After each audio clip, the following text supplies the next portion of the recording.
When you feel done with someone, a friend, a partner, even a parent, when they've hurt you and you know you don't want to try anymore to make things better, is it okay to just write them off? Do you have to tend to their feelings about you leaving? And if they've abused you, do you have to forgive them? Today I'm sharing 2 letters I received from people this week who wonder if they owe anything to the people who hurt them. The first one is from someone I'll call Fiona, and she writes, "Hello, Fairy. I love your channel. Thank you. My question is, I am well into my healing journey, and although I still struggle with being triggered, it does not dominate my day-to-day life as it once did. I've been encouraged to forgive my abuser, and after thinking long and hard, I don't see the point. In my case, the person is dead, but when they died, I hadn't seen them in 15 years, so even if they were alive, this would be a forgiveness that would only benefit me. Is there a point to forgiving a person who abused you?" This is a great question.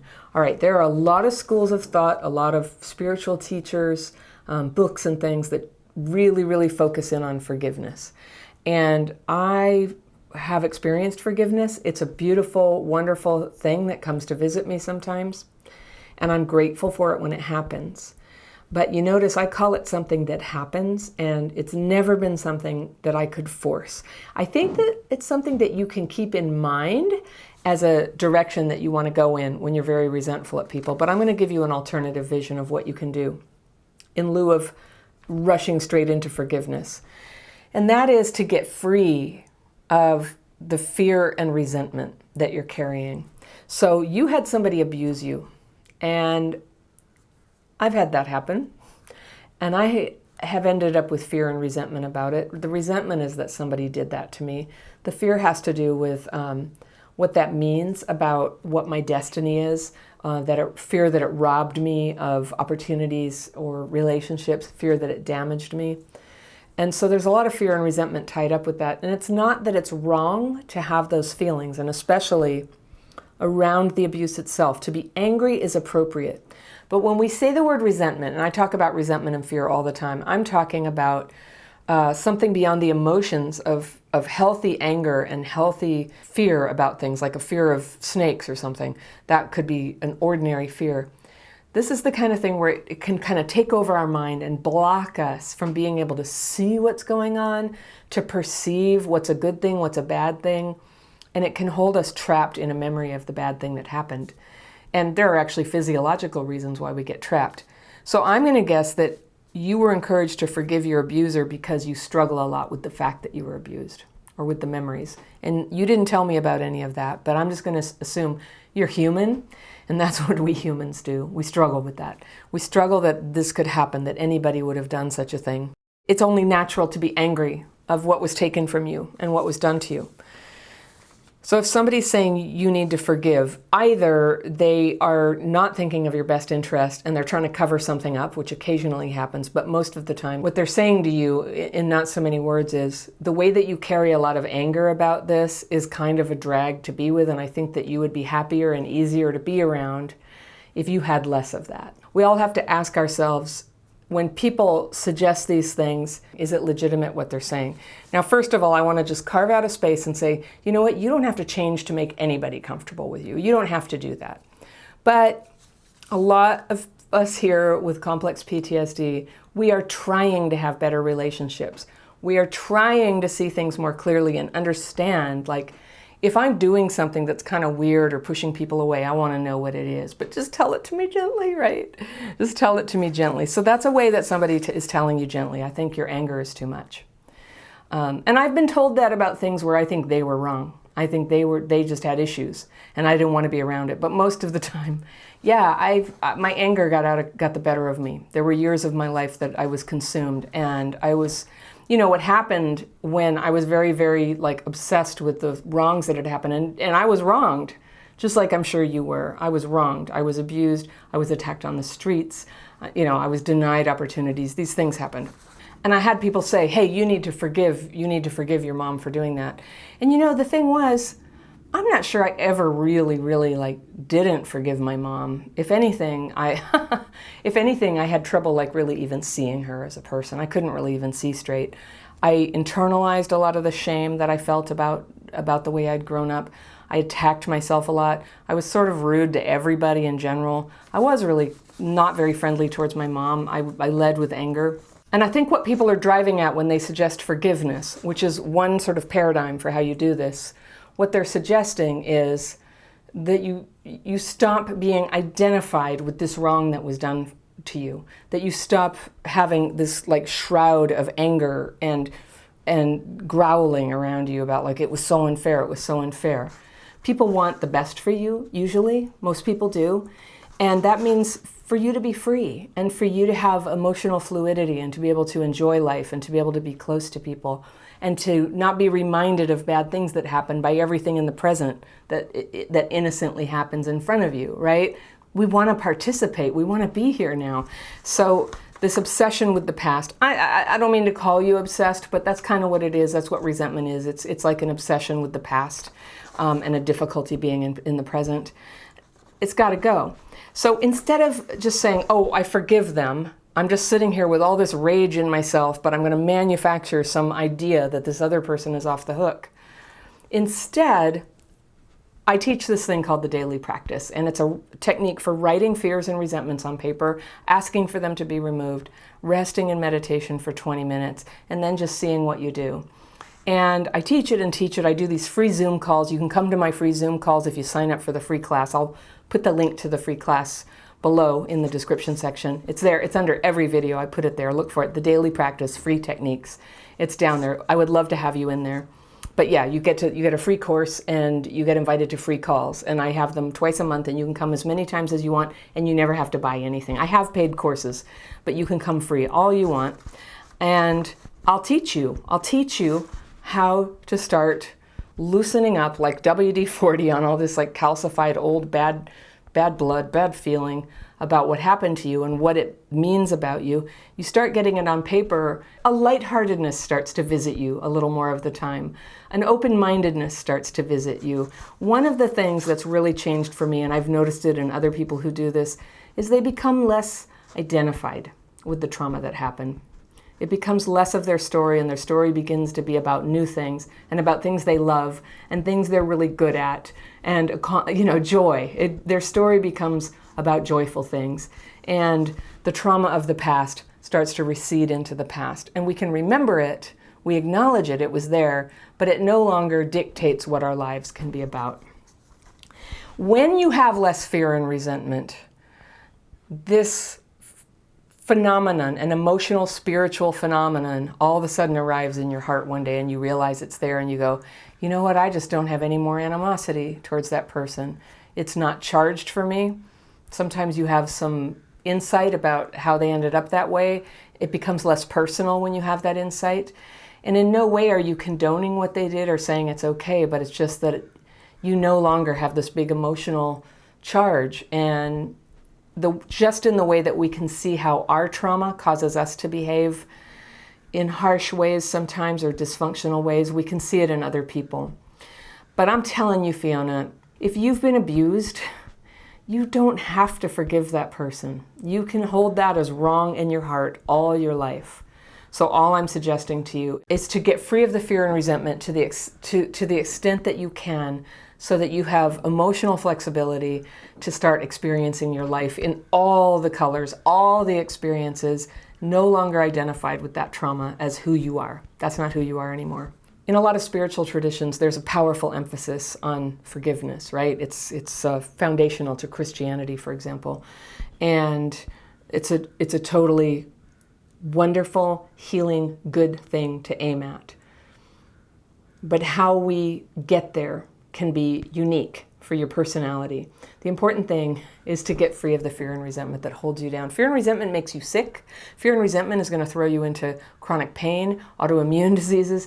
You don't want to be holding that fear and resentment. When you have less of it, you're going to have more energy, more vibrance, more love, more awareness, and yes, moments where you realize that you no longer have that animosity towards other people. You don't have to be a saint, but I would I would aim high in this department, that holding on to this stuff, it's only going to hurt you at a certain point, and especially with this person who hurt you, who has died, who can't be hurt anymore. You're the only one who can be hurt. So instead of the word forgiveness, aim at the word lightheartedness. Okay, that might help. My second letter is from someone who needs to get out of a sick friendship, and she worries that she'll hurt the friend that she's leaving behind. So Charla writes, "Hi Anna, I've recently discovered your channel and have been finding it very helpful." Thank you, Charla.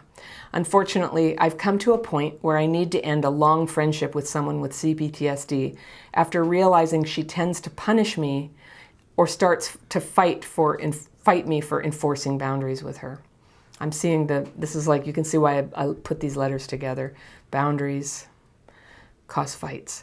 "Our relationship relies on me playing by her rules on her timeline, or else I'm treated like the enemy. Normally I wait this out knowing she doesn't mean it. She apologizes and I forgive her. I feel very protective of her and we've shared a lot together, but I often feel like she thinks my role in her life is to witness her profound grief. After 6 years, I'm exhausted. I know that this is going to hurt her. There's no way around that. Is there any way that is more likely to get through to her without feeling like an attack? I do love her and I wish her every happiness, but I can't tolerate her behaviors anymore." Oh, Charla, I'm really impressed with you. What's interesting here is this sounds kind of similar to the first letter, but instead of, you're just kind of on the flip side here of trying to work it out to just knowing you want to leave. And those are two choices, work it out or leave. So you have clarity, you're done, and you're asking, how do I do this without hurting her? And that's a lovely question to ask. I'm all for you not hurting her. Now, if this were a romantic relationship, which it's not, but in a romantic relationship, there would be certain obligations to show up for somebody and meet in person and discuss this with them. And I think that has to do with the depth of the attachment that is there in a romantic relationship. A friendship is a different type of attachment. And I'm inclined to say that meeting in person may not be the thing in this situation, that this is more of an email message with the option to talk, perhaps, but first an email message. And I also normally advocate being very direct with somebody, like you're saying, it's over. But because you're worried that she's going to be very hurt, what I envision is that if you tell her it's over and she has untreated CPTSD and she's been trying to use you as a witness to her profound grief, then trying to tell her something disappointing actually is going to be a great big fruitless bummer. And so in this case, I'm going to say, soften it. Don't necessarily tell her forever, but and you don't have to tell her the deep, dark details. I can't tolerate it anymore. I can't do that. And soften it a little bit. And the next time she's reaching out to you, you can just say, friend, for right now, I kind of need to take a break from our friendship. And I just need to focus on myself right now. I can't really support you at the moment. And I love you, and we'll talk soon, okay? And you say that. My husband taught me this method, and he calls it the fade. And, he's a man, and he's from England, and he's from Northern England at that. And so my mom's from Brooklyn, so we have like super different styles about how you should deal with conflict or how you should do these things. So my old style used to be, if I wanted to end a friendship, I'd be like, hey, screw you, I'm sick and tired of you, that's it, I'm out. And I would hurt the person unnecessarily. He said, oh, well, why don't you just fade out? And then if they call you, you just fade out again, and you keep fading out, and you fade out, and you never really say no. And we're back to ghosting people, right? So short of ghosting people, you just say, I need a break from this. You show up responsibly and say you need a break, and then be vague about when it's going to come back together. There's a tiny chance you would want to talk to her once a year or something. But when the time comes and she starts pressuring you to talk, then you might tell her a little bit more. And let's say it's been 3 months or 5 months, to get a little time so that when you do tell her that it's not really, the friendship isn't working for you, and you're going to need more time, like 10 years or a lifetime, to take a break from this. When you do tell her after some time, it's going to be less charged. And you're not going to be at the receiving end of the rage and exhausting emotions and profound grief that she's prone to lay at your feet. I know the type. I've been that girl before who, just uses people to dump grief on, and I've been the person that people dump on. And I agree. It's not a healthy dynamic, and you're not doing anyone a favor by playing that role for them, because it's really just prolonging them not dealing with their grief. Other people can't fix our grief. It is an inside job. So you're doing her a favor, and you're doing her a favor by telling her the least amount of hurtful information that you have to take your leave. That's how I want to put it. The least amount of hurtful information that you have to. So you give a little bit, and if she keeps saying, I don't understand, that makes no sense, give her another detail. So you might have 20 details to tell her why you really are doing this. Give her 2, give her 3. She doesn't need to know all of it. All that matters is that you have a boundary. And that's been one of the most valuable lessons that I've learned, is you don't have to unload on people. And you're right, it is going to hurt her, and that's okay. And that's okay. When I was putting too much on people, it hurt me when they put up boundaries with me. And I remember my closest friend saying, you are always crying about stuff. You are always talking about your problems, and I just can't deal with you anymore. And I had this brief bad night where I just thought, nobody cares about me. There's no point in me being on earth. And then, what I did? I got busy. It really took somebody pulling away from me for me to face myself and the problems I was having, and the way that my handling them wasn't working. In my case, I was in therapy back then, but in my case, being in therapy was just encouraging me to keep talking about stuff that was bothering me. My friends didn't want to hear it anymore. It was too much. So when you don't have this draining relationship it's so cool, because you're going to have more room in your life to connect with people who are more matched to you right now, who you are now. I bet when you made this friendship, you weren't as far along in your own growth and development as you are now. So good luck with this. And, we all just wish your friend well and hope that she gets well too. And good job on all of this. If you have been affected by childhood PTSD, it's going to sort of creep into your ability to connect with other people. And the connection quiz. There's a quiz down there with a bunch of questions you can answer to see if you think that your childhood trauma has affected the way you connect with people. And it will start to point you towards ways that you can heal that, ways that you can face it and change it. And that's the connection course that I just did. So you can find all that stuff down in the links. Meanwhile, if you haven't subscribed to this channel, what are you waiting for? I would love to have you part of the family here of commenters and friends who are there getting notifications of every video. And if you like this topic about how to have healthier friendships with people, I'm going to point you to this video right here. It's been very popular with people. This video up here is the one that YouTube predicts is going to be useful to you based on what you've viewed before and what you like. So you can see which one suits you better, and I will see you very soon.